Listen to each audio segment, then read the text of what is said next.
টোকাইদের কাছ থেকে কেজি দরে নষ্ট মোবাইল কিনে তার ভেতরে থাকা ২৪ ক্যারেটের গোল্ড বের করে নিজের জীবন পাল্টে দিয়েছে পাকিস্তানি যুবক ফরাজি। পুরনো আমলের সকল মোবাইল ফোনের সার্কিটে নির্দিষ্ট পরিমাণ গোল্ডের ব্যবহার হতো, আর চালাক যুবক ফরাজি খুব ভালো করে জানে এই নষ্ট মোবাইলগুলোকে আগুনে পুড়িয়ে তার সার্কিটের ভেতরে থাকা সকল মেটাল কম্পোনেন্টকে উত্তপ্ত আগুনে গলিয়ে এর ভেতর থেকে স্বর্ণকে ৮-১০টি ধাপে কিভাবে বের করতে হবে সেই জ্ঞান ফরাজি জানে। আর এই একটা প্রসেস জানার কারণে এখন ফরাজি মাসে ১৫ লক্ষ টাকা উপার্জন করে। ফরাজি দাবি করেছে প্রতি ১ মণ সার্কিট থেকে ৪ ভরি স্বর্ণ সে পেয়ে যায়। শুরুতে দেখতে পাচ্ছেন ফরাজির ছোট ভাই ফরহাদ, সে মূলত মোবাইল ফোনগুলোর ভিতর থেকে যে নির্ধারিত সার্কিটের মধ্যে গোল্ড রয়েছে সেই সার্কিটটাকে আলাদা একটা পাত্রে জমা করছে।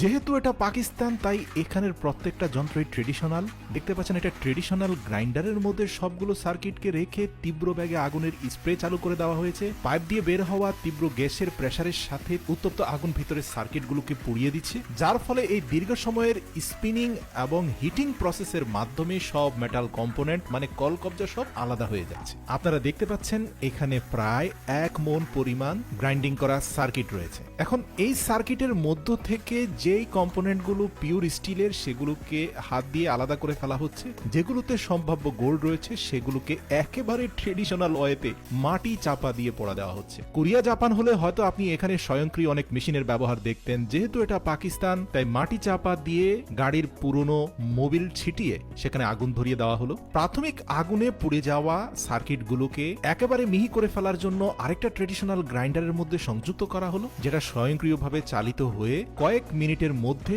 সবগুলো সার্কিটকে একেবারে পাউডারে রূপান্তর করে ফেলেছে। এই পাউডারের সাথে যুক্ত করা হবে একটা নির্ধারিত রাসায়নিক উপাদান, যা দেখতে অনেকটা লবণের মতো। ব্যাস, এগুলোকে খুব ভালোভাবে মিশিয়ে বস্তার মধ্যে ঢুকিয়ে একটা উত্তপ্ত আগুনের হফারের ভিতরে এই গুঁড়োগুলোকে রাখা হবে। এর সাথে যুক্ত করা হবে পাথুরে কয়লা। সর্বশেষ ঢাকনা দিয়ে স্বয়ংক্রিয় হফার মেশিনটা চালু দেওয়া হবে, যার ঘূর্ণয়নের ফলে তীব্র বাতাসের বেগ এবং জ্বলন্ত পাথুরে কয়লা মিলেমিশে এখানকার তাপমাত্রা অত্যাধিক মাত্রায় বেড়ে যায়, যার ফলে এই হপারের ভিতরে থাকা সব উপাদান একদম পানির মতো গলে যায়। ৭-৮ ঘন্টার দীর্ঘ কুকিং এর পরে এগুলোকে একটা আয়রন ডিভাইসের মাধ্যমে বের করা হয়। আপনারা দেখতে পাচ্ছেন কি পরিমাণ উত্তপ্ত হয়ে আছে। ব্যাস, এগুলোকে এবার মাটির মধ্যে ঢেলে এর উপরে থাকা কালো ময়লা আবর্জনাগুলো যখন ভেসে উঠবে ধাপে ধাপে সেগুলোকে উঠিয়ে ফেলা হবে। এই যে আপনারা দেখতে পাচ্ছেন যে একটা লোহার রড দিয়ে টেনে ময়লাগুলোকে ফেলে দেওয়া হচ্ছে। আর আপনারা জানেন মেটালের সাথে অন্য উপাদান সহ সব যখন গলিয়ে ফেলা হয়, মেটাল কম্পোনেন্ট নিচে পড়ে যায় আর ময়লা আবর্জনাগুলো উপরে ভেসে আসে। তো যাই হোক, পানি ছিটিয়ে বেশ কয়েকটি ধাপের পরে একটা শক্তপোক্ত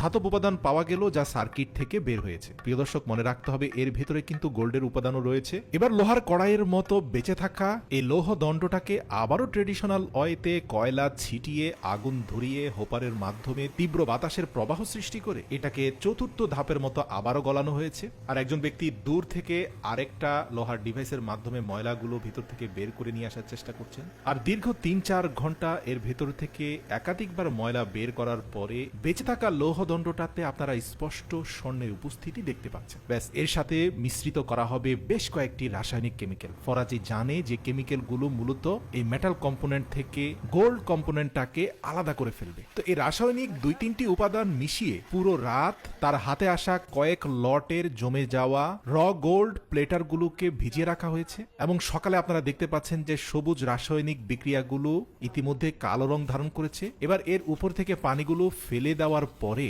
খুবই যত্নের সাথে ধীরে ধীরে আপনারা দেখতে পাচ্ছেন সেখান থেকে অনেকটা সোনালী কফি বিনের মতো ৩-৪ মুঠো পরিমাণ গোল্ডের গুঁড়ো পাওয়া গিয়েছে। এবার চূড়ান্ত ধাপে গ্যাসের হিট দিয়ে এই গুঁড়ো গোল্ডগুলোকে আবারও গলানো হবে এবং সর্বশেষ ধাপে আপনারা দেখতে পাবেন এই গলিত উপাদানগুলোকে ১০০% পিউরিফাই করে সেখান থেকে ২৪ ক্যারেটের গোল্ডের টুকরোটা বের করে নিয়ে আসা হবে। আর এরকম ছোট্ট গোল্ডের কয়েকটি টুকরো ফরাজি প্রতিদিন বের করে নিয়ে আসে। সত্যি বলতে ইচ্ছে থাকলে আল্লাহ তাআলা মানুষকে কত জায়গা থেকে রিজিক দিতে পারেন তা এই প্রসেস না দেখলে আমি নিজে উপলব্ধি করতে পারতাম না। মানুষের জন্য পুরো দুনিয়ার জমিনে রিজিক ছড়িয়ে ছিটিয়ে রয়েছে, তবে তা পেতে আপনাকে অনুসন্ধানী চোখ রাখতে হবে।